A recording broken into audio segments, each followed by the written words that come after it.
नमस्कार, मैं हूं विशाल यादव। प्रधानमंत्री नरेंद्र मोदी के खिलाफ मामला पहुंच गया है सुप्रीम कोर्ट। सीजेआई सूर्यकांत के हाथों में दे दिया गया है लेटर। तो क्या प्रधानमंत्री नरेंद्र मोदी पर अदालती कार्रवाई शुरू होने जा रही है?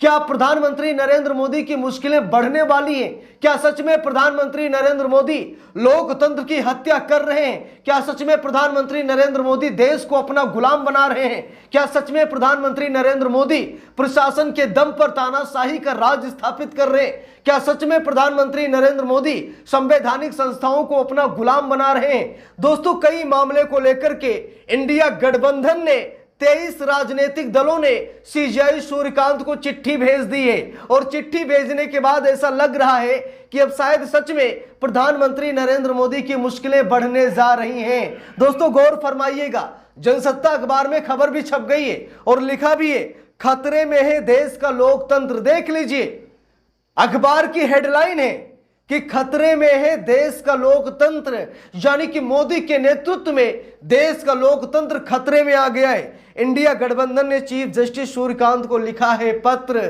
तो इंडिया गठबंधन की 23 पार्टियों ने सीजेआई सूर्यकांत को पत्र लिखा है और पत्र की जो हेडलाइन है वो ये है कि लोकतंत्र खतरे में है। नरेंद्र मोदी के नेतृत्व में लोकतंत्र तबाह हो रहा है, देश बर्बाद हो रहा है। देखिए, लिखा भी है, इंडिया गठबंधन के 23 नेताओं ने चीफ जस्टिस सूर्यकांत को पत्र लिखा है और चीफ जस्टिस से हस्तक्षेप करने की मांग की है।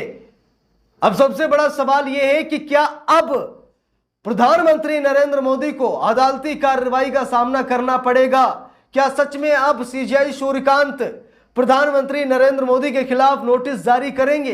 क्या मोदी सरकार को सुप्रीम कोर्ट में तलब किया जाएगा?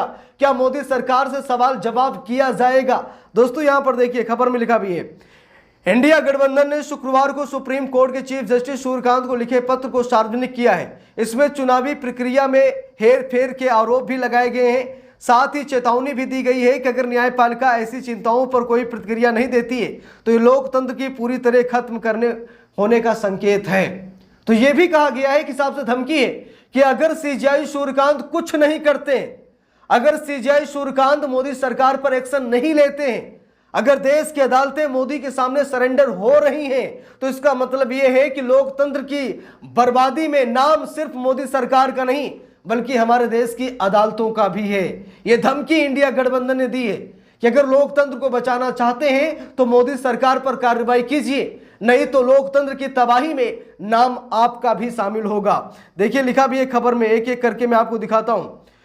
23 विपक्षी राजनीतिक पार्टी के शीर्ष नेताओं और एक निर्दलीय सांसद के साइन वाले 6 पेज का यह प्रश्न पत्र, यह पत्र में 28 जून को लिखा गया था।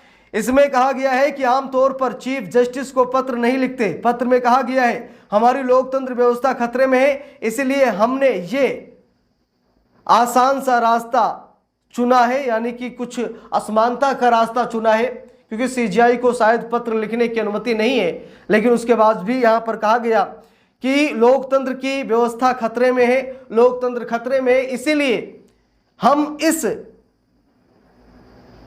असामान्य पत्र को सीजेआई सूर्यकांत को भेज रहे हैं और उम्मीद है कि सीजेआई सूर्यकांत हमारी मजबूरी समझेंगे।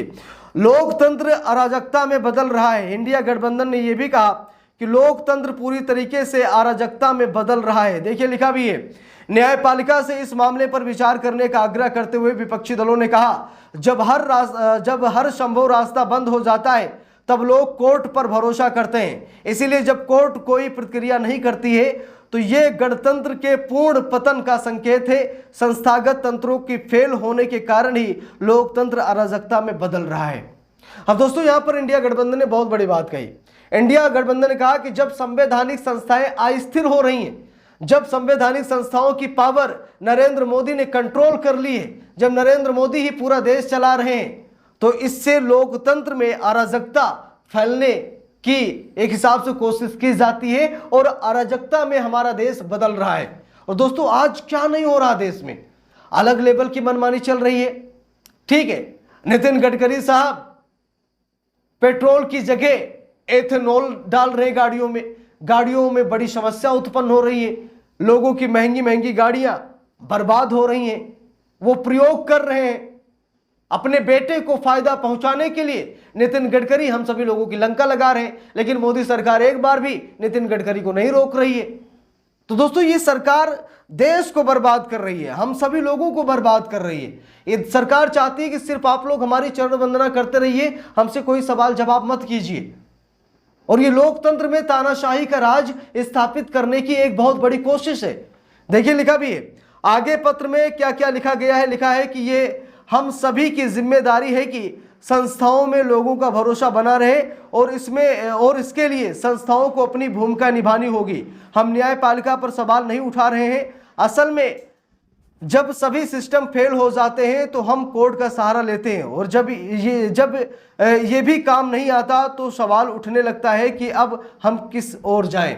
तो इंडिया गठबंधन ने कहा कि जब हर जगह से लोग परेशान हो जाते हैं तो कोर्ट जाते हैं, और अगर कोर्ट से उन्हें राहत ना मिले, कोर्ट उनकी बातों को ना सुने ना समझे, तो ऐसे में लोग कहां जाएं? भाई लोग अदालत ही तो जा सकते हैं। सरकार के खिलाफ आप कहां जाएंगे? अदालत ही जाएंगे। और अगर अदालत में सुनवाई नहीं हुई तो आप कहां जाएंगे? आप कहीं नहीं जा सकते। तो ऐसे में अदालत को हमेशा ये समझना चाहिए कि जब लोग सरकार से परेशान होते हैं तो हमारे पास ही आते हैं, और इसीलिए हमें इसका ख्याल रखना चाहिए। जनता की इच्छा इस विश्वासघात का शिकार बन चुकी है। देखिए लिखा भी है विपक्षी दलों ने कहा कि स्वतंत्र और निष्पक्ष चुनाव संवैधानिक आवश्यकता है। जब ये प्रक्रिया किसी न किसी रूप से खराब होती है तो परिणाम संदिग्ध हो जाता है। जनता की इच्छा इस विश्वासघात का शिकार बन जाती है। तो दोस्तों इंडिया गठबंधन ने कई बड़े मुद्दों को लेकर के सीजेआई सूर्यकांत को चिट्ठी लिखी। यहां तक कि चुनाव आयोग, एसआईआर प्रक्रिया, चुनाव में हेरफेर, या फिर जो अन्य संवैधानिक संस्थाएं हैं जो सरकार के खिलाफ कोई एक्शन नहीं लेती हैं, उस मामले में भी इंडिया गठबंधन ने सीजेआई सूर्यकांत को अवगत कराया है। अब देखना यह है कि सीजेआई सूर्यकांत इस मामले में कोई एक्शन ले पाते हैं या फिर नहीं। सीजेआई सूर्यकांत मोदी सरकार पर अदालती कार्रवाई शुरू कर पाते हैं या फिर नहीं। सीजेआई सूर्यकांत नोटिस जारी करेंगे, मोदी सरकार को तलब करेंगे या फिर नहीं। दोस्तों कई ऐसे सवाल हैं जिसका जवाब विपक्ष टटोल रहा है। अब देखना यह है कि सीजेआई सूर्यकांत साहब करते क्या है। वैसे हमें पूरी उम्मीद है कि 23 राजनीतिक दलों ने पत्र लिखा है, तो सीजेआई सूर्यकांत को इस पर एक्शन लेना ही पड़ेगा। सीजेआई सूर्यकांत इससे नहीं बच पाएंगे, क्योंकि देश कानून से चलता है, ना कि किसी की मनमर्जी से। इसमें मनमर्जी जज की भी नहीं चलती है। जब फरियादी पहुंचे हैं कोर्ट तो उनकी फरियाद सुनना ये सुप्रीम कोर्ट का काम है। और मुझे उम्मीद ही नहीं बल्कि पूरा विश्वास है कि न्यायपालिका इंडिया गठबंधन की बात को जरूर समझेगा। इस पूरे मामले पर आप लोगों की क्या राय है कमेंट करके जरूर बताइएगा। वीडियो को लाइक शेयर, अगर चैनल पर नए हैं सब्सक्राइब करके सपोर्ट कीजिएगा। मिलते हैं दूसरी वीडियो में, तब तक के लिए बहुत बहुत धन्यवाद।